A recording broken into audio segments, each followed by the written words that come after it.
الحمد لله رب العالمين، والصلاة والسلام على سيد المرسلين وعلى آله وأصحابه أجمعين، أما بعد.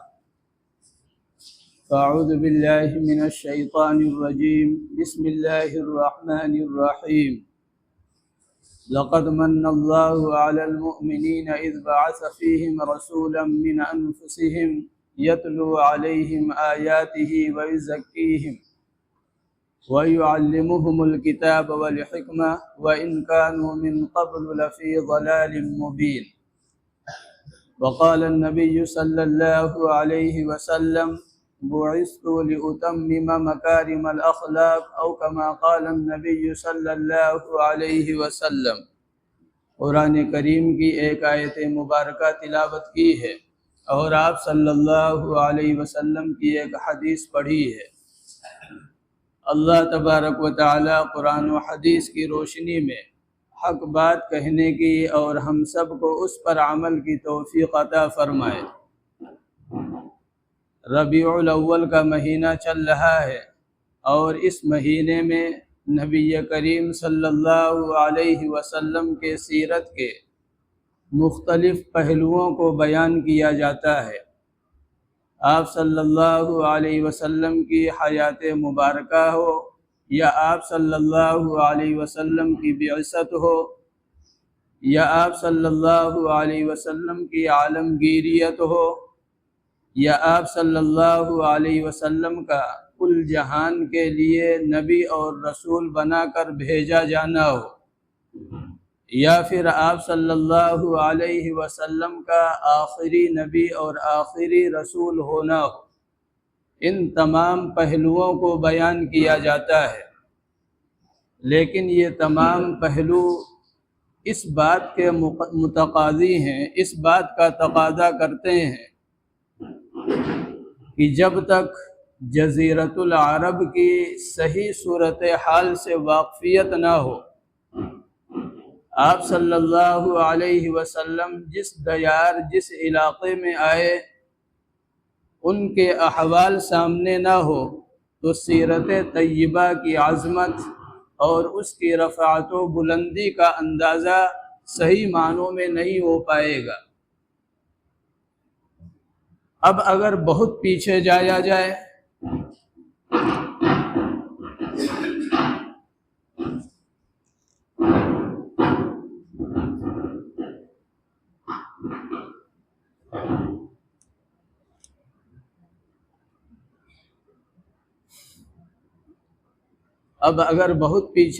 جائے تو سیرت طیبہ تک پہنچتے بڑا وقت لگے گا، چونکہ آپ صلی اللہ علیہ وسلم کا جو نسب ہے وہ حضرت آدم علیہ السلام تک ملتا ہے. تو اگر وہاں تک کی پوری کہانی بیان کی جائے تو ایک تو مشکل ہے بہت زیادہ، اور دوسرا یہ وقت بہت زیادہ لگے گا. اس لیے آپ صلی اللہ علیہ وسلم کے جو جد امجد ہیں حضرت اسماعیل علیہ السلام، اور آپ صلی اللہ علیہ وسلم کا ان سے تعلق براہ راست ہے، لہذا مناسب یہ ہے کہ یہیں سے سیرت طیبہ اور جزیرۃ العرب کے جو احوال ہیں ان کو بیان کیا جائے، ان کو جانا جائے. سب سے پہلے آپ یہ سمجھیے کہ عربوں کی 3 قسمیں ہیں. ایک وہ عرب جنہیں بائدہ کہا جاتا ہے، اور ایک وہ عرب جو مستعربہ کہلاتے ہیں. بائدہ یہ اب ان کا وجود دنیا میں نہیں ہے، یعنی وہ لوگ ہیں جنہوں نے سب سے پہلے عربی بولنا شروع کیا، سب سے پہلے عربی معاشرے کے اندر لانے والے وہ حضرات ہیں جنہیں بائدہ کہا جاتا ہے. لیکن نہ تو اب یہ موجود ہیں اور نہ ہی ان کی نسلیں موجود ہیں کہ کچھ ان کے تعلق سے بیان کیا جائے. اگر قرآن کریم میں اللہ تبارک و تعالی نے ان کا تذکرہ نہ کیا ہوتا تو ہمیں اور آپ کو خبر بھی نہیں ہوتی. مثلاً قوم عاد ہے، قوم سمود ہے، قوم عمالقہ ہیں، یہ تمام وہ قومیں ہیں جو اب دنیا سے ختم کر دی گئیں، مٹا دی گئیں۔ مدینہ منورہ سے آپ خیبر اور اس کے آگے آپ چلے جائیے، ان علاقوں میں یہ قومیں آباد تھیں، لیکن اللہ تبارک و تعالیٰ نے ان قوموں کو ان کی نافرمانی اور بغاوت کی وجہ سے بالکل استحصال کر دیا، دنیا سے ان کا وجود ختم کر دیا۔ اور دوسرے وہ کہلاتے ہیں جو مستعربہ ہیں، یعنی انہوں نے عربی دوسروں سے سیکھی ہے، عربی ان کی مادری زبان نہیں ہے۔ اور حضرت اسماعیل علیہ السلام اور پھر ان سے جو عرب آباد ہوئے، یہی قسم ہے، یعنی مستعربہ والی۔ حضرت ابراہیم علیہ السلام جزیرۃ العرب کے باشندے نہیں ہیں، ان کا جو اصلی وطن ہے یہ ملک شام ہے، اور ملک شام میں کبھی فلسطین، کبھی آپ کا عراق، اور کبھی ملک شام، ان علاقوں میں کبھی ہجرت کر کے یہاں تشریف لے گئے، کبھی وہاں تشریف لے گئے، کبھی وہاں لے گئے۔ لیکن اللہ تبارک و تعالیٰ نے آپ کے جب ایک صاحبزادے جو بڑی دعاؤں اور تمناؤں کے بعد اللہ تبارک و تعالیٰ نے انہیں دیا، تو ان کو اس خطے میں، یعنی جہاں آج مکہ مکرمہ ہے اور خاص طور سے جو زمزم کا کنواں ہے، اس جگہ آباد ہونے کا حکم دیا گیا۔ حضرت ابراہیم علیہ السلام اپنے اس دودھ پیتے بچے اور اپنی اہلیہ جن کی عمر تقریباً 25 سال ہے، لا کر اس جزیرۃ العرب کے اندر چھوڑ دیا، اور جب جانے لگے سوال و جواب ہوا، انہوں نے بتلایا اللہ کا یہ حکم ہے، اللہ نے یہاں چھوڑنے کو ہمیں حکم دیا ہے، کہا ہے۔ اب وہ چلی گئی، یعنی حضرت ابراہیم علیہ السلام جزیرۃ العرب میں چھوڑ کر آپ ملک شام چلے گئے، اور یہاں پر جب شام کا وقت ہوا تو سیرت نگار یہ لکھتے ہیں کہ چونکہ ان علاقوں کے اندر کوئی انسان نہیں تھا سوائے ان دونوں کے، یعنی بیٹا اور والدہ کے، ان علاقوں میں جو رہائش تھی وہ جنگلی جانوروں کی تھی، بھیڑیا ہے، شیر ہے، چیتے ہیں، اس طرح کے جانور وہاں تھے۔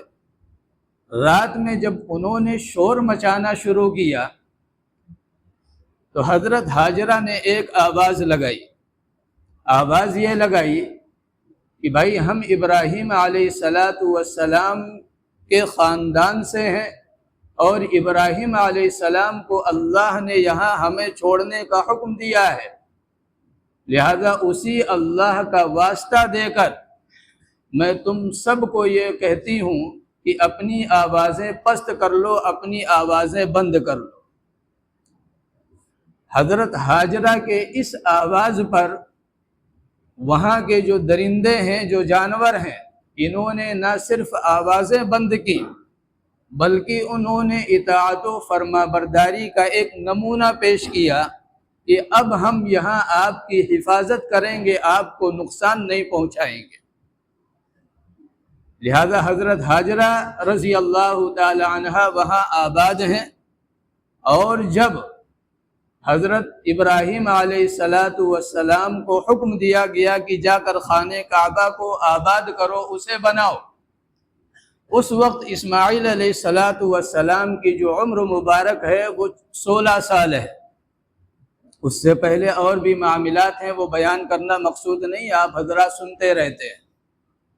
16 سال آپ علیہ السلام کی عمر ہے، حضرت ابراہیم تشریف لاتے ہیں، پھر وہاں اللہ تبارک و تعالیٰ سے ہم کلامی اور بات چیت ہوتی ہے کہ اے اللہ میں بناؤ تو بناؤ کہاں، اس لیے کہ خانہ کعبہ یہ نشیب میں ہے، اور جو اگل بغل جو پہاڑ ہیں، جب بارش ہوتی تھی تو ان کے جو پانی اور جو کوڑا کرکٹ ہے وہ آ کر یہاں جمع ہوتا تھا، تو ایک ٹیلا سا بنا ہوا تھا۔ اللہ تبارک و تعالیٰ نے یہ حکم دیا کہ ہم ایک بادل بھیجتے ہیں، اس بادل کا سایہ جتنے میں ہوگا وہی آپ کھدائی کریں اور وہیں سے اس کی تعمیر کریں۔ اب ابراہیم علیہ السلام نے اس بادل کے سائے کے دائرے میں جب کھدائی شروع کی تو وہ بنیاد مل گئی جو حضرت آدم علیہ السلام نے ڈالی تھی۔ لہذا اب ابراہیم علیہ السلام اور اسماعیل علیہ السلام یہ دونوں خانہ کعبہ کی تعمیر فرما رہے ہیں، اور اللہ تبارک و تعالی در حقیقت نبی آخر الزمان صلی اللہ علیہ وسلم کی تشریف آوری کے لیے اس کائنات کو سجا رہا ہے۔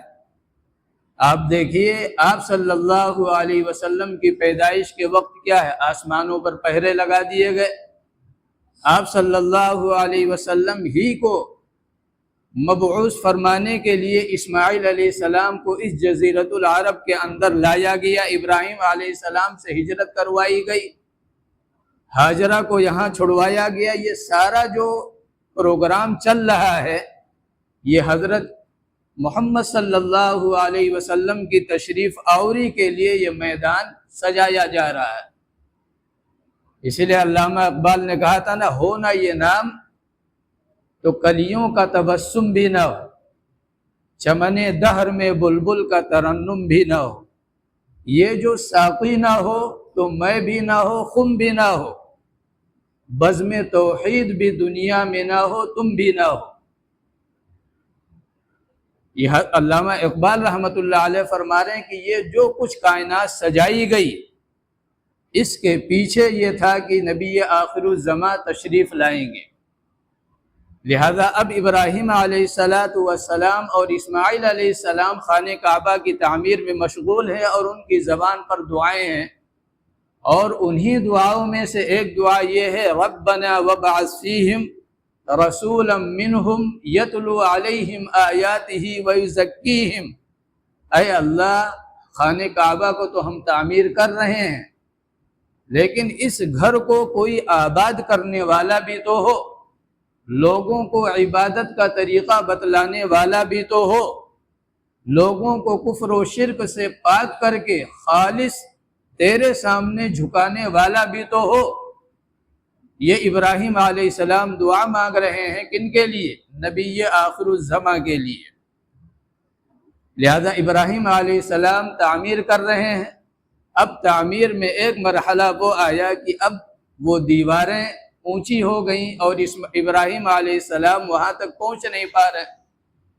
تو اب جیسے ہمارے زمانے میں ہوتا ہے کہ بانس بلیاں لگائی جاتی ہیں یا کوئی اور چیز استعمال کی جاتی ہے، جدید ٹیکنالوجی کا دور ہے، وہاں ایسا کچھ تھا نہیں۔ لہذا اللہ تبارک و تعالیٰ نے یہ حکم دیا کہ فلاں جگہ ایک پتھر ہے، اسے آپ اٹھا کر لائیں، اور پھر ہم نے اس پتھر کو آپ کے تابع کر دیا ہے، آپ جیسا حکم دیں گے وہ اسی اعتبار سے اوپر ہوگا نیچے ہوگا۔ ابراہیم علیہ السلام اس پتھر کو لے کر آئے اور تعمیر شروع فرمائی۔ جب اوپر جانے کی ضرورت ہوتی پتھر کو حکم دیتے وہ اوپر ہو جاتا، جب اترنے کی ضرورت ہوتی حکم دیتے وہ نیچے ہو جاتا۔ اب اس پتھر کی بھی بڑی عجیب و غریب کہانی ہے۔ حضرت ابراہیم علیہ السلام نے خانہ کعبہ کی تعمیر سے فراغت کے بعد اس کو وہیں پر چھوڑ دیا تھا۔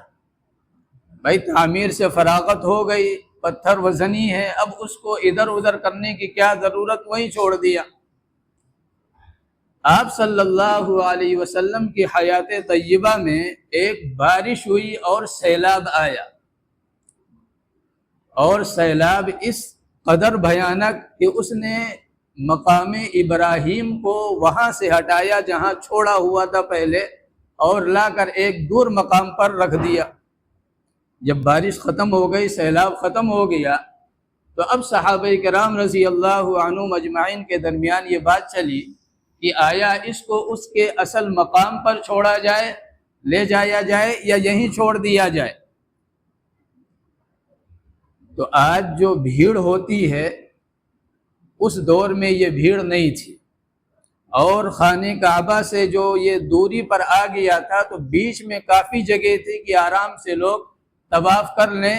یہ پتھر ایسا نہیں تھا کہ کوئی دشواری پیش کرے، لہذا صحابہ کرام نے کہا بھائی جہاں اللہ نے اسے بھیج دیا، پہنچا دیا، اب اسے وہیں پر چھوڑ دیا جائے، اسے اب پھر خانہ کعبہ کے پاس نہ لایا جائے، اس لیے کہ لوگوں کو تکلیف ہوگی، پیر میں لگے گا۔ وہاں پر چھوڑ دیا گیا جہاں آج موجود ہے۔ یہ سیلاب کی وجہ سے یہاں پر آ گیا تھا اور یہیں پر رکھا رہ گیا، ورنہ یہ خانہ کعبہ سے بالکل متصل تھا، ملا ہوا رکھا تھا۔ اب اس پہ جو ابراہیم علیہ السلام کے قدم مبارک ہیں، دیکھا ہوگا بڑی گہرائی میں ہے، لیکن یہ اتنی گہرائی میں نہیں تھے، جیسے عام طور سے ایک نشان سا بن جاتا ہے، وہ نشان تھا اس پتھر پر ابراہیم علیہ السلام کے قدم مبارک کے۔ لیکن لوگوں نے عقیدت میں چوم چوم کر، اسے بوسہ لے کر، اسے چھو کر اتنا گہرا بنا دیا ہے کہ اب دور سے وہ نظر آتا ہے۔ ہمارے اور آپ کے اندر ایک کمی یہ ہے کہ ہم لوگ یہ چاہتے ہیں کہ بھائی تھوڑا بہت کچھ عمل کر کے ہم سیدھے جنت الفردوس میں پہنچ جائیں۔ خانہ کعبہ کے طواف کے دوران خانہ کعبہ سے چمٹنا یا اس کے پردے وغیرہ پر ہاتھ لگانا یہ جائز نہیں ہے، لیکن آپ دیکھیے رگڑ رہے ہوتے ہیں اور اتنی تیز اس کو گھسیٹتے ہیں اس پردے کو کہ اوپر جن چلوں کے اندر یعنی جو بنا ہوتا ہے جس میں وہ باندھ کر اس کو تان کر جو ہے وہ کیا جاتا ہے، وہ بھی کمزور ہو جاتے ہیں، ہر سال وہ بھی بدلے جاتے ہیں۔ یعنی چادر تو بدلی ہی بدلی جاتی ہے، چادر کے ساتھ ساتھ جن میں چادروں کو باندھا جاتا ہے جو چلے ہیں انہیں بھی بدلنا پڑتا ہے۔ یہ ہمارا اور آپ کا معاملہ ہے کہ بھائی چند چیزیں کر کے آسانی کے ساتھ ہم جنت الفردوس میں داخل ہو جائیں۔ تو اب یہیں پر یہ پتھر چھوڑ دیا گیا اور ابراہیم علیہ السلام کے اس پتھر کی عظمت یہ ہے جس پر کھڑے ہو کر آپ نے تعمیر کی کہ قرآن نے کہا وَاتَّخَذُوا مِن مَّقَامِ إِبْرَاهِيمَ مُصَلًّى، کہ ابراہیم علیہ السلام کا جو یہ قدم مبارک ہے اس کو جائے مصلی بنایا جائے، نماز پڑھنے کی جگہ بنائی جائے۔ لہذا طواف کے بعد عام طور سے اگر فرصت ہو، وہاں بھیڑ نہ ہو، وہاں رش نہ ہو، تو وہیں پر 2 رکعت جو بعد میں پڑھی جاتی ہے یہ پڑھنا مستحب ہے، یہ پڑھنا سنت ہے۔ لہذا ابراہیم علیہ السلام تعمیر سے فراغت کے بعد آپ ملک شام چلے گئے اور حضرت اسماعیل اور ان کی والدہ یہاں پر موجود ہیں۔ اب ہوا یہ کہ قریب کا ایک ملک ہے یمن، اس یمن کے اندر لوگوں نے ایک ڈیم بنا رکھا تھا، پانی روکنے کا ایک ذریعہ تھا، ایک دیوار وغیرہ بنا رکھی تھی، وہ دیوار ٹوٹ گئی اور جب ٹوٹی تو جو کچھ پانی تھا وہ تمام بہہ گیا، سیلاب کی شکل میں آ گیا۔ اب ہوتا یہ تھا کہ وہ جو پانی جمع ہوتا تھا اسی سے سارے سال لوگ اپنی ضروریات کو پوری کرتے تھے۔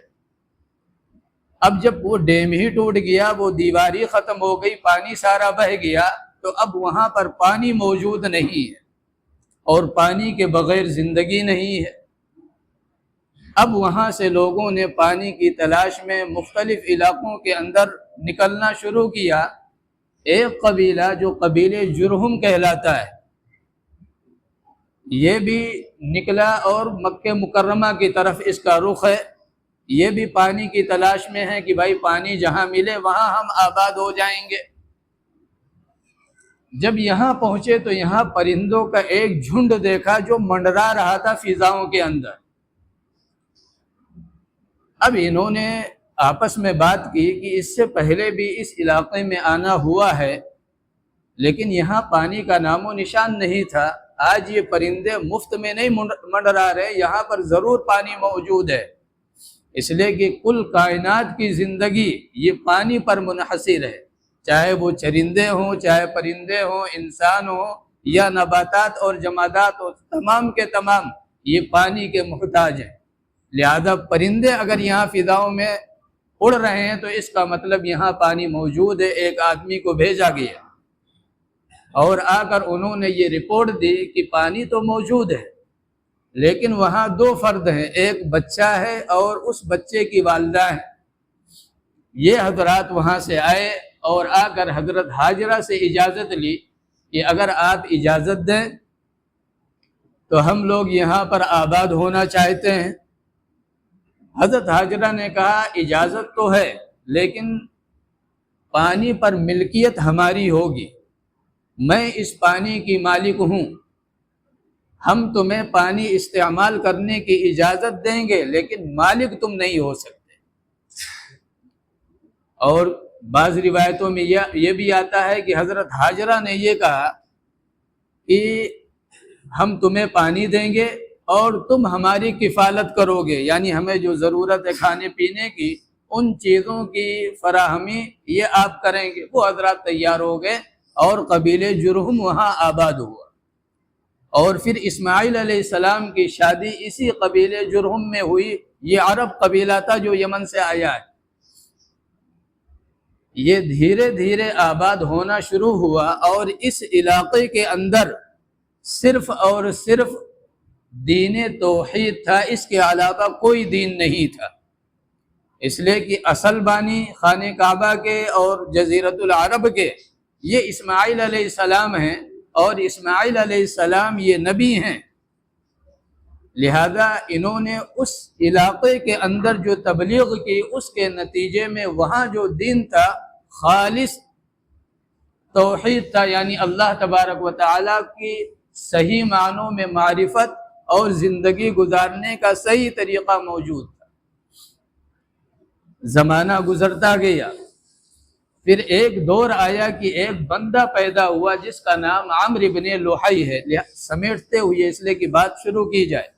عمرو بن لحی ہے، یہ بڑے اونچے خاندان کا فرد تھا، نہایت ہی دیندار تھا، اور یہ اپنے قبیلے کا سردار تھا، اور یہ ایسی شخصیت تھا کہ اگر کوئی بات کہہ دے تو مجال نہیں تھا کہ اس کی بات کو کوئی رد کر دے،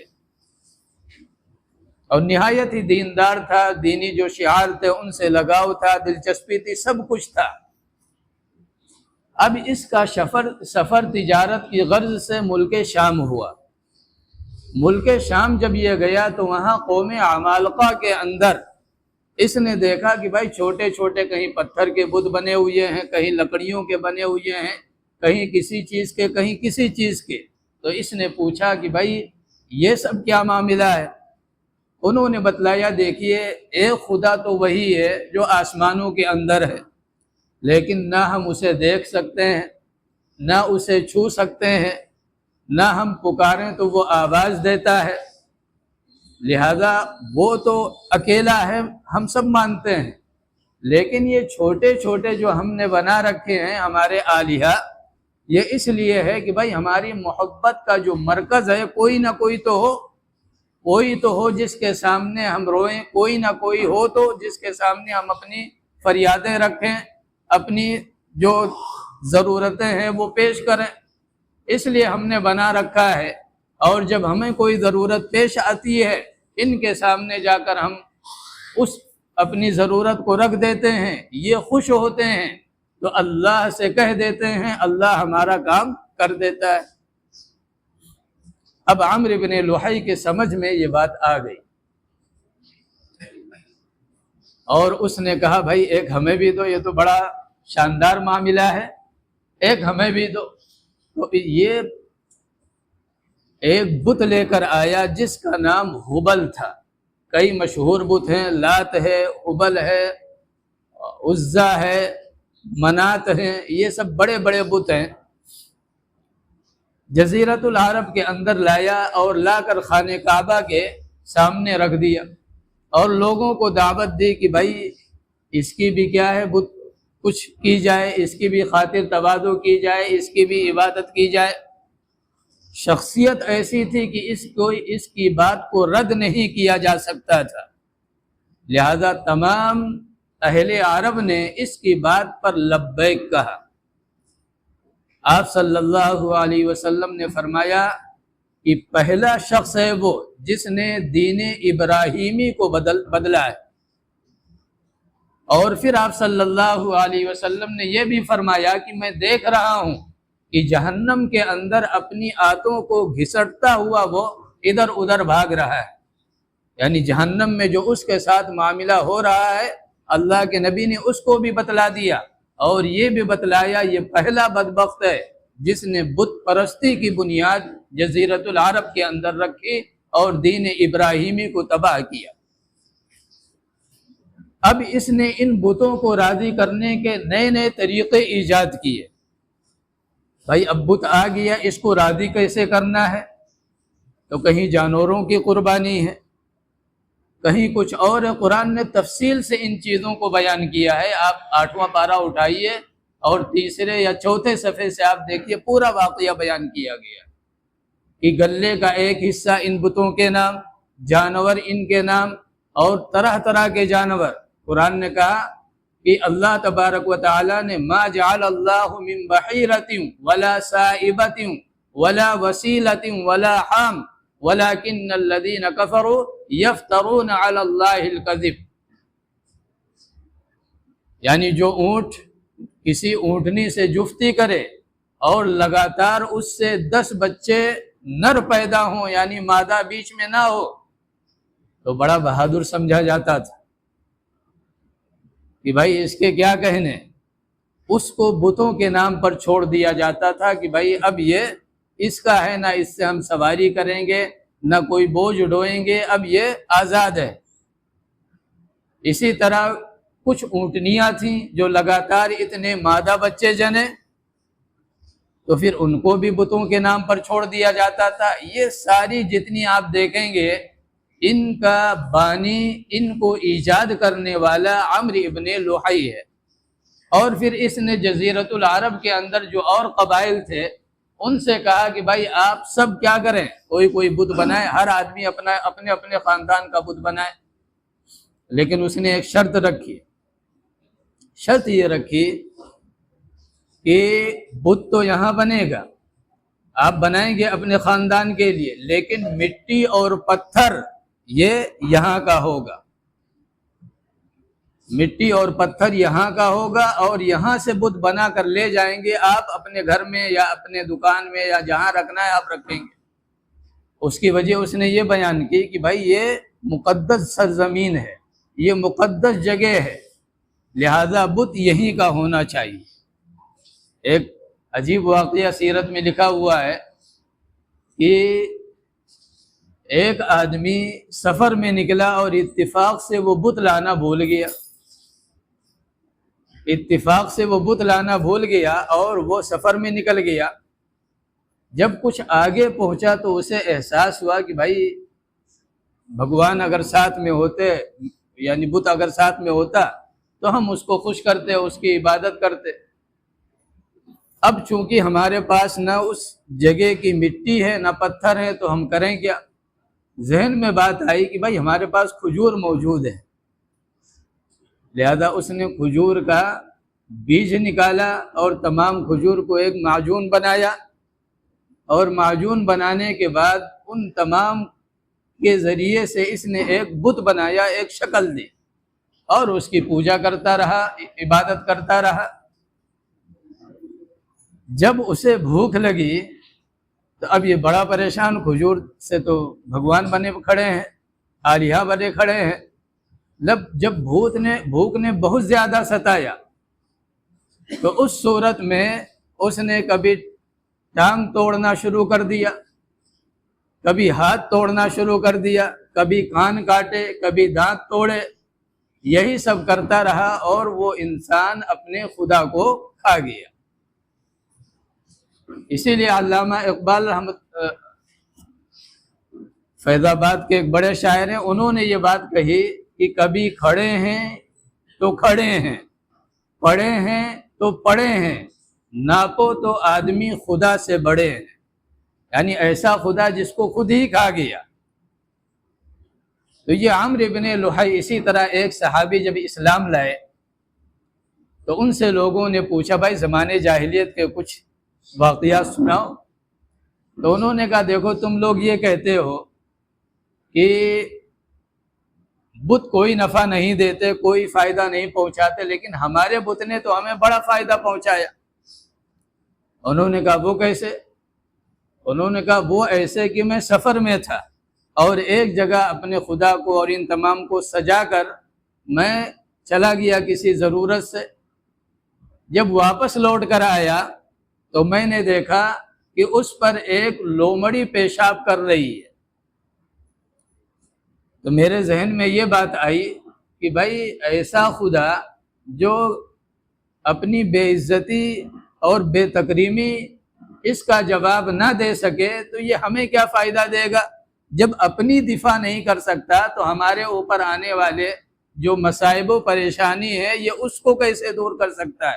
لہذا میں نے پھینکا اور اسلام قبول کر لیا۔ تو یہ ان تمام کا بانی عمرو ابن لحی تھا۔ اور آپ دیکھیے کہ وہ دور جاہلیت جو پرانا والا تھا وہ تو اللہ کے نبی صلی اللہ علیہ وسلم ختم کر کے دنیا سے تشریف لے گئے، لیکن نیا والا جو دور جاہلیت ہے، یعنی جس میں آج ہم اور آپ جی رہے ہیں، آپ دیکھیے کتنے مسلمان ہیں جو اپنے پیر و مرشد کی تصویریں بناتے ہیں۔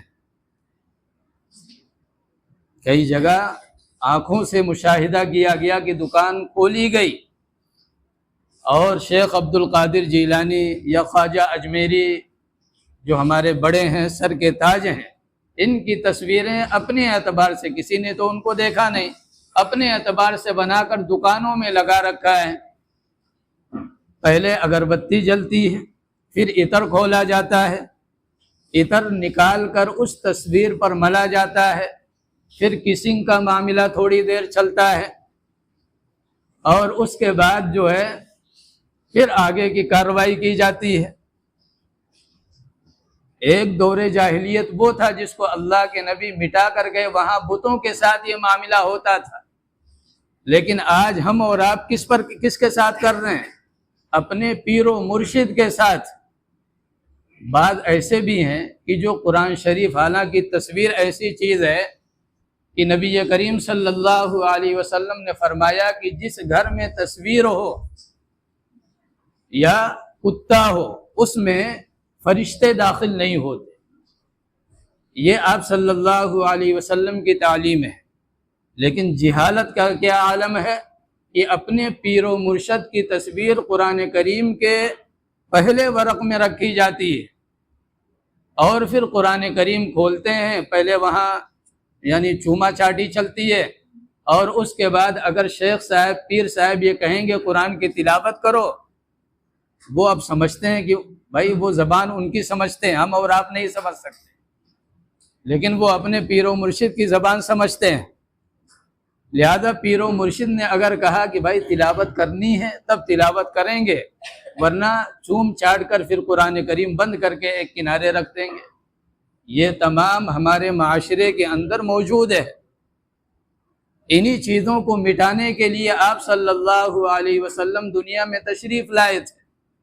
خالص توحید، خالص وحدانیت، اس کے بغیر یاد رکھیں نجات نہیں ہے۔ عمل کے اندر کمی کوتاہی ہے کہ مثلا نماز پابندی سے ہم نہیں پڑھ پا رہے ہیں، یا کوئی اور مسئلہ ہے جو ہم نہیں کر پا رہے ہیں، لیکن عقیدے میں ہم مضبوط ہیں۔ ہم ایک اللہ کے علاوہ کسی کو کارساز، اپنی حاجت روائی اور اسی طرح مشکل کشائی، ہم اللہ کے علاوہ کسی کو نہیں سمجھتے، عقیدہ زبردست ہے۔ تو یاد رکھیں ایک نہ ایک دن آپ جنت میں ضرور جائیں گے۔ وہ الگ بات ہے وایا جہنم جائیں گے، لیکن ضرور جائیں گے۔ لیکن ایک آدمی ہے جو صف اول کا نمازی ہے، تہجد اس کی چھوٹتی نہیں، جو اور صدقات و خیرات کے معاملات ہیں ان میں پہلی صف میں کھڑا رہتا ہے، لیکن عقیدہ اس کا خراب ہے۔ کبھی وہ کسی مدار پر جھکتا ہے، کبھی کسی مدار پر جھکتا ہے، کبھی کسی سے مانگتا ہے، کبھی کسی سے مانگتا ہے۔ تو یاد رکھیں اوندے منہ گھسیٹ کر سیدھے جہنم میں پھینک دیا جائے گا۔ عقیدے کے اندر اگر کمزوری ہے تو بخشش نہیں ہے، اور اگر عقیدہ مضبوط ہے، عمل کے اندر کمزوری ہے، تو آپ جنت میں انشاءاللہ ایک نہ ایک دن ضرور جائیں گے۔ تو یہ معاشرے کے اندر یہ ساری چیزیں موجود ہیں، اگر آپ انہیں منع کریں تو آدمی پریشان ہو جاتا ہے کہ بھائی ان کو تو بزرگان دین سے تعلق نہیں ہے، یہ بزرگان دین کے گستاخ ہیں۔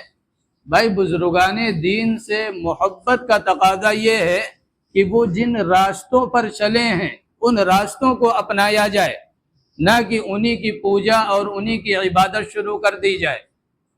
باپ سے محبت کا تقاضا یہ ہے کہ باپ جو کچھ کہے اس کو مانا جائے، اس کو الٹ کر جواب نہ دیا جائے، اس کی نافرمانی نہ کی جائے۔ یہ باپ سے محبت کا تقاضا ہے۔ آپ باپ سے محبت نہ کریں، جو کہے کیا کریں، اس کو انکار کر دیں۔ کوئی کام دے آپ نہ کریں، کچھ کہے آپ الٹ پلٹ کر جواب دیں اور اس کے سامنے ہاتھ جوڑ کر کھڑے رہیں۔ آپ اس کی عبادت اور پرستش میں لگ جائیں تو یاد رکھیں یہ باپ سے محبت نہیں ہے، یہ باپ سے بغاوت ہے۔ یہی ساری چیزوں پر آپ فٹ کرتے چلے جائیے۔ اللہ کے حبیب صلی اللہ علیہ وسلم سے محبت کا تقاضا یہ ہے کہ آپ کی سنتوں کے مطابق اپنی زندگی بنائی جائے۔ آپ صلی اللہ علیہ وسلم نے جو تعلیمات ہمیں اور آپ کو دی ہے اس کو اپنایا جائے، یہ محبت کا تقاضا ہے۔ خالص نعرے لگا لینا، خالص جلوس نکال لینا، خالص شور شرابہ کر لینا اور پھر آپ کی زندگی جو ہے اسے چھوڑ دینا، آپ کی تعلیمات کو نظر انداز کر دینا، آپ کی سنتوں کی بغاوت کرنا، یہ محبت نہیں ہے۔ آپ ایک مثال سمجھیے کہ حضرت ابو طالب یہ آپ صلی اللہ علیہ وسلم سے کتنی محبت فرماتے تھے۔ حضرت ابو طالب مسلمان نہ ہونے کے باوجود شعب ابی طالب میں 3 سال آپ صلی اللہ علیہ وسلم کے ساتھ رہے ہیں، جہاں فقر و فاقہ کا عالم یہ تھا کہ دودھ پلانے والی جو خواتین تھی ان کے چھاتیوں سے دودھ خشک ہو گیا تھا۔ اونٹ کے جو چمڑے ہیں یا جو پتے ہیں درختوں کے، ان چیزوں کو کھا کر لوگ زندگی بسر کر رہے تھے۔ ایسے مشکل حالات میں بھی حضرت ابو طالب نے آپ کو نہیں چھوڑا، بلکہ وہاں پر بھی حفاظت کا معاملہ یہ تھا، اتنی محبت تھی کہ آپ صلی اللہ علیہ وسلم کو ایک جگہ لٹایا اول پہر میں، اور پھر جب سب سو گئے تو وہاں سے آپ صلی اللہ علیہ وسلم کو اٹھایا اور وہاں پر کسی دوسرے کو لٹا دیا، تاکہ اگر کسی نے جگہ دیکھ لی ہو کہ آپ یہاں سو رہے ہیں اور وہ رات میں جب لوگ سو گئے اس کے بعد آ کر حملہ کرے تو وہ حملہ کسی اور پر ہو، میرے بھتیجے پر نہ ہو۔ یہ عالم ہے محبت کا۔ اور جب قریش مکہ نے آپ صلی اللہ علیہ وسلم کے تعلق سے آپ سے شکایت کی، یعنی ابو طالب سے شکایت کی کہ بھائی یہ ہمارے بتوں کو برا بھلا کہتے ہیں، یہ آپس میں خاندانوں کے درمیان تقسیم کرتے ہیں، یہ دنیا بھر کی باتیں، تو حضرت ابو طالب اس وقت بڑھاپے کی عمر کو پہنچے ہوئے ہیں، وہ چلے گئے شکایت کر کے۔ تب آپ صلی اللہ علیہ وسلم کو بلوایا اور بلوانے کے بعد فرمایا بھتیجے قوم آئی تھی اور انہوں نے یہ باتیں کہی ہیں، اب میرے اندر اتنی طاقت نہیں ہے، میں کمزور ہو چکا ہوں، لہذا بھتیجے کچھ نرمی کرو، کچھ بات مان لو۔ تو آپ صلی اللہ علیہ وسلم نے اس وقت فرمایا تھا کہ چچا جان اگر یہ ہمارے ایک ہاتھ میں چاند دوسرے میں سورج رکھ دیں تو بھی جو میں مشن لے کر آیا ہوں، اللہ نے جس کام کے لیے مجھے بھیجا ہے میں اس سے 1 انچ پیچھے نہیں ہٹ سکتا۔ آپ بھی آج اگر ہاتھ اٹھا رہے ہیں آپ اٹھا لیجئے، لیکن میں اپنے مشن سے پیچھے نہیں ہٹ سکتا۔ یہاں آپ جب نکلے ہیں واپس تو آپ صلی اللہ علیہ وسلم کی آنکھوں میں آنسو ہیں، اس لیے کہ خدیجۃ الکبریٰ کا سہارا ہے اندر اور باہر ابو طالب ہیں۔ ان دونوں کی سرپرستی اور ان کی توجہ سے آپ کا مشن چل رہا ہے۔ جب بھتیجے کی آنکھ میں آنسو دیکھا ابو طالب نے تو انہوں نے آواز دی، اور آواز دے کر یہ فرمایا کہ بھتیجے جاؤ، جس مشن میں تم لگے ہو اس مشن کو اپنے آگے بڑھاؤ، اور کوئی تلوار تم تک نہیں پہنچ سکتی جب تک ابو طالب زمین میں دفن نہ کر دیا جائے۔ یہ محبت ہے ابو طالب کی۔ لیکن آپ بتلائیے، ان تمام کے باوجود جب وہ ایمان نہیں لائے، اللہ کی وحدانیت کا اقرار نہیں کیا، آپ کی رسالت کو تسلیم نہیں کیا، حالانکہ اللہ کے نبی نے تو یہاں تک جا کر آخری وقت میں کہا چچا جان کان میں کہہ دو، میں کل قیامت کے دن گواہ بن کر اللہ سے حجت کروں گا کہ اے اللہ انہوں نے کلمہ پڑھا تھا۔ لیکن وہاں جو دوسرے عرب سردار ہیں وہ بیٹھے ہوئے ہیں۔ حضرت ابو طالب نے کہا بھتیجے میں جانتا ہوں جو تو دین لے کر آیا ہے یہ ساری دنیا میں روشن ہوگا، جو تو کچھ لے کر آیا ہے یہ حق ہے، یہ سچ ہے، میں اس بات کی تصدیق کرتا ہوں۔ لیکن بھتیجے آج میں اگر کلمہ پڑھتا ہوں، تیرے دین کو قبول کرتا ہوں، تو لوگ یہ کہیں گے ابو طالب موت کے ڈر سے اپنے باپ دادا کا دین چھوڑ گیا۔ میں یہ طعنہ نہیں سننا چاہتا، اور جان نکل گئی۔ نہایت رنجیدہ اور افسردہ اور غمگین ہو کر آپ صلی اللہ علیہ وسلم باہر تشریف لائے ہیں۔ اللہ نے تسلی دی، انک لا تہدی من احببت ولکن اللہ یہدی من یشاء۔ میرے حبیب آپ کا مشن، آپ کا کام صرف لوگوں تک میرے پیغام کو پہنچانا ہے۔ اب جن کے پاس آپ کا پیغام پہنچ گیا وہ حق کو قبول کریں یا نہ کریں یہ میرا معاملہ ہے۔ آپ نے اپنا پیغام پہنچانے میں کوئی کسر نہیں چھوڑی، لہذا آپ پریشان نہ ہوں۔ آپ ہادی یعنی ہدایت دینے والے نہیں ہیں، آپ صرف راستہ دکھلانے والے ہیں۔ تو یہ محبت ہے ابو طالب کی، لیکن اطاعت نہیں۔ تو آپ کیا کہیں گے ان کے بارے میں؟ اللہ کے نبی نے بیان کیا ہے کہ سب سے کم سزا جسے کل جہنم میں دی جائے گی وہ ابو طالب ہوں گے۔ ان کے ساتھ کیا ہوگا کہ انہیں صرف آگ کی جوتیاں پہنائی جائیں گی، اور اس آگ کی جوتیوں کی وجہ سے ان کا جو دماغ ہے وہ ایسا کھول رہا ہوگا جیسے ہانڈی ابل رہی ہے۔ تو ہمیں اور آپ کو بھی سوچنا چاہیے کہ محبت کہتے کسے ہیں؟ آپ صلی اللہ علیہ وسلم کو اللہ تبارک و تعالی نے اس کائنات کے اندر بھیجا ہے۔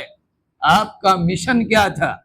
آپ کا مقصد کیا تھا؟ آپ کیوں دنیا میں تشریف لائے؟ یہ تمام چیزیں ہمیں اور آپ کو سامنے رکھنا چاہیے۔ لہذا عمرو ابن لحی نے ملت ابراہیمی میں سب سے پہلے لقب لگائی، اور یہ اتنی عظیم ہستی ہیں حضرت ابراہیم علیہ السلام کہ چاہے وہ یہودی ہوں، چاہے وہ نصرانی ہوں، چاہے وہ مسلمان ہوں، ہر ایک کا دعویٰ یہ ہے کہ ہم ملت ابراہیمی پر ہیں۔ لیکن قرآن نے فیصلہ کر دیا کہ ما کان ابراہیم یہودیا ولا نصرانیا ولکن کان حنیفا مسلما وما کان من المشرکین۔ مشرکین عرب سے بھی بتلایا کہ تم اپنے دامن میں جھانکو، گریبان میں دیکھو، تم بت پرستی میں مبتلا ہو۔ ابراہیم علیہ السلام بت پرستی میں نہیں تھے۔ یہودیوں کی بھی بتلایا کہ تمہارے عقائد دیکھو، تم عزیر کو کہہ رہے ہو یہ اللہ کے بیٹے ہیں، وقالت الیہود عزیر ابن اللہ، تم کہتے ہو عزیر اللہ کے بیٹے ہیں۔ ابراہیم علیہ السلام خالص توحید کے قائل تھے، اللہ کی وحدانیت کے قائل تھے، اور ان کا ایک قول بھی قرآن نے ذکر کیا کہ قل ان صلاتی ونسکی ومحیای ومماتی للہ رب العالمین۔ ابراہیم علیہ السلام تو یہ کہہ رہے ہیں کہ میرا مرنا، میرا جینا، میری عبادت، میری قربانی، یہ سب کچھ خالص اللہ کے لیے، اس میں کسی بندے کی کوئی شراکت نہیں ہے۔ لہذا یہودیوں تم بھی دیکھو، نصرانیوں تم بھی دیکھو، اور مشرکین مکہ تم بھی دیکھو، اور آج کے جو بدعتی ہیں، جو دین کو اپنی طرف سے ایک نئی شکل دینے والے ہیں، یا دین کے نام پر نئی نئی چیزیں ایجاد کر کے اسے قابل ثواب سمجھنے والے ہیں، وہ بھی اپنی گریبانوں میں جھانک کر دیکھیں کہ اللہ تبارک و تعالیٰ نے جس مشن پر اللہ نے اپنے حبیب کو بھیجا تھا، اس میں ان تمام چیزوں کی گنجائش نہیں۔